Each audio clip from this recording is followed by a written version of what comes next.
This video is meant especially for singles. বুঝতেই পারছো আমি এক্স্যাক্টলি কি করতে যাচ্ছি husbands and bachelors this one goes for you today is aloo posto day দেখিয়ে দিচ্ছি আমার রান্না করার চেহারা এবং ইনগ্রেডিয়েন্টস। টমেটো, পোস্ত, আলু, কিছুটা পটল দিয়েছি, সঙ্গে দিলাম সর্ষের তেল, গরম হতে দিয়েছি, ব্যবহার করছি ফরচুন সর্ষের তেল খাঁটি। এরপরে দিয়ে দিলাম সর্ষের তেলে কালো জিরে। এবার চটপটে আওয়াজটা শুনে নেওয়া যাক।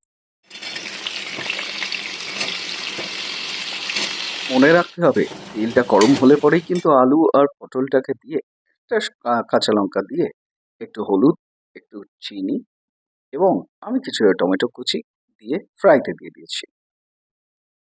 নুন দিতে ভুলবে না বিকজ নুন কিন্তু খাবার যে টাইমে ফ্রাই হচ্ছে সেই টাইমে দিয়ে দিলে it helps in moisture and জিনিসটা সফট হতে থাকে, তাড়াতাড়ি সিদ্ধ হতে শেষ করে, স্পেশালি ওয়েন ইউ ডুইং আলু তরকারি। ঢাকা দিয়ে দিলাম কিছুক্ষণের জন্য, অ্যাটলিস্ট ফর 5-6 মিনিটস।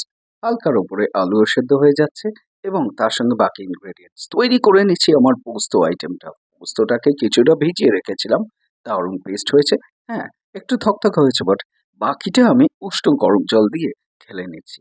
ইয়েস, রান্নাটাকে যতটা পারা যায় লো ফ্লেমে করবে।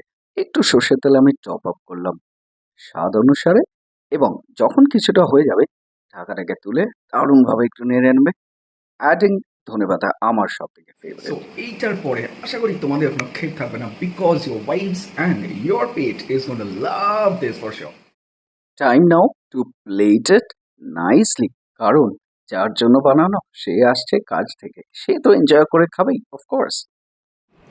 আমি কিন্তু পুরোপুরি কড়াটাকে পরিষ্কার করে টান টান করে নিয়েছি। সো এনজয় দ্য আলু পোস্ত বেঙ্গলি স্টাইল। তোমাদের এক্সপিরিয়েন্সটাও কিন্তু জানাবে আমায় for sure in the comments.